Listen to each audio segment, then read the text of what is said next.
One. Good morning, everyone. My name is Rachel. I'm here today to present my community needs assessment. So, my needs assessment looked at foster care here in the state of Arizona. So, the purpose of it was to identify the effects that foster care or foster placement disruptions has on a foster child's overall mental health.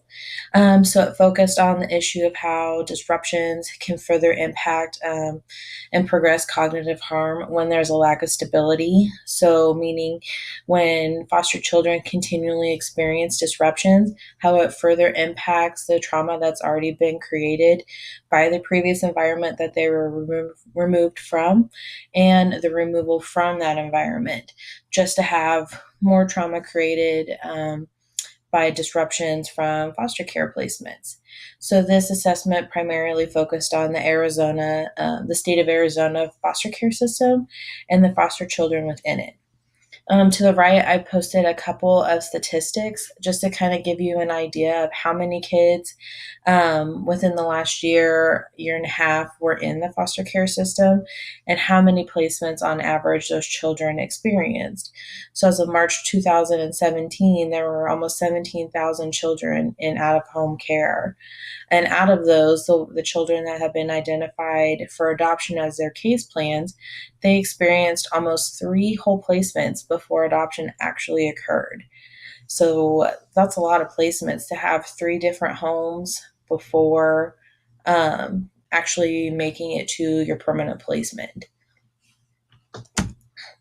So this is my procedure and data collection process. My plan, I outlaid and I looked to identify local stakeholders like insurance companies who funded the care, child welfare agencies, court appointed service support advocates. I looked at mental health providers. I looked at foster care agencies. I looked at foster care licensing agencies. Anyone that had anything to do with foster care and providing services to children in foster care was my main target for my interviews. So each agency was contacted by telephone.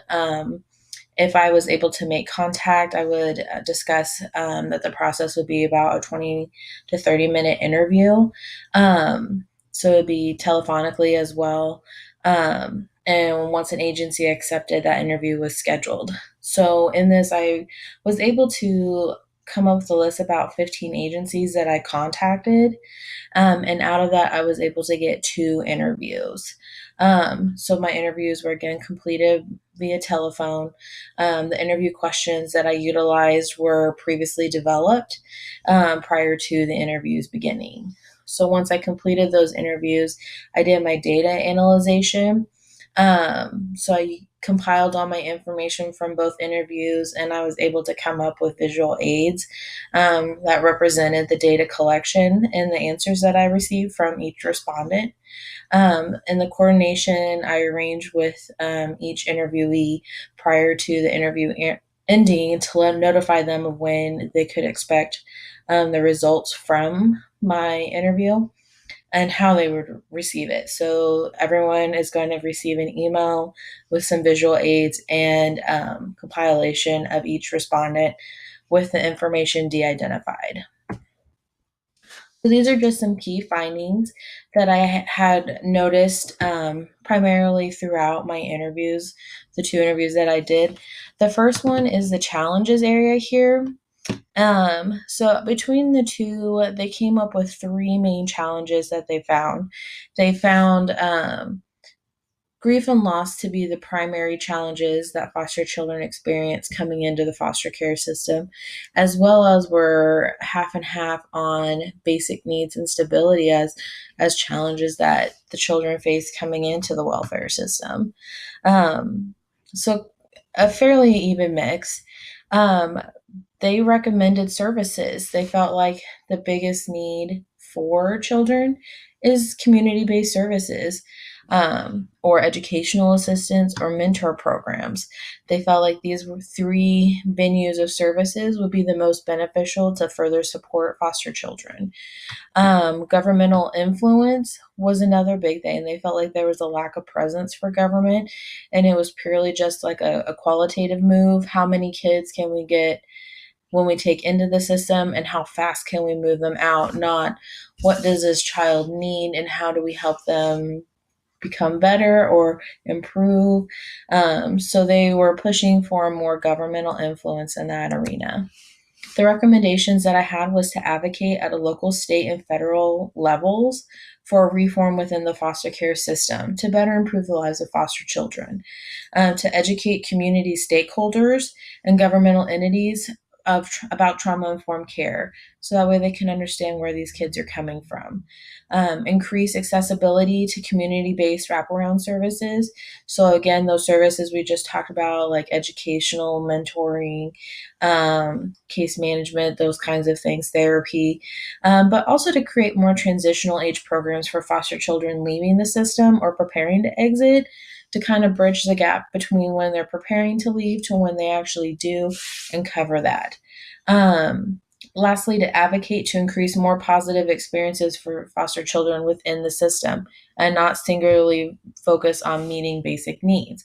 So, what I mean is, yes, we need to meet their basic needs, but we also need to look at their experience, such as decreasing the amount of disruptions that they experience, whether that be we get more qualified foster parents or we do more training with our foster parents so that they're better equipped to handle the behaviors and that train of thought that these kids are coming into their care with, to overall improve the experience these kids have.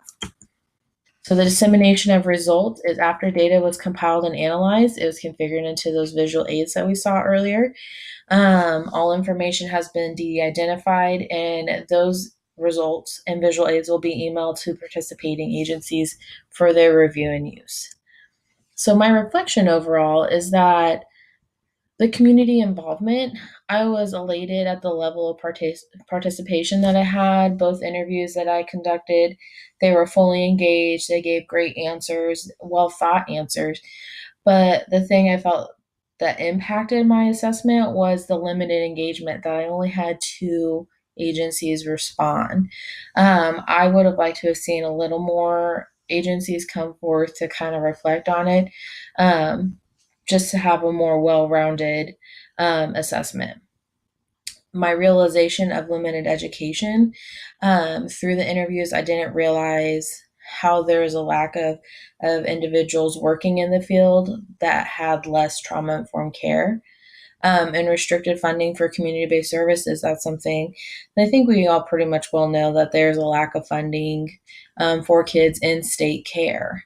So the experience was very eye-opening for me to witness and identify the impact of disruptions on a child's mental health. It was educational for me to be able to um, learn about the topics and the discussions that we're having in the course and applying it to a real assessment.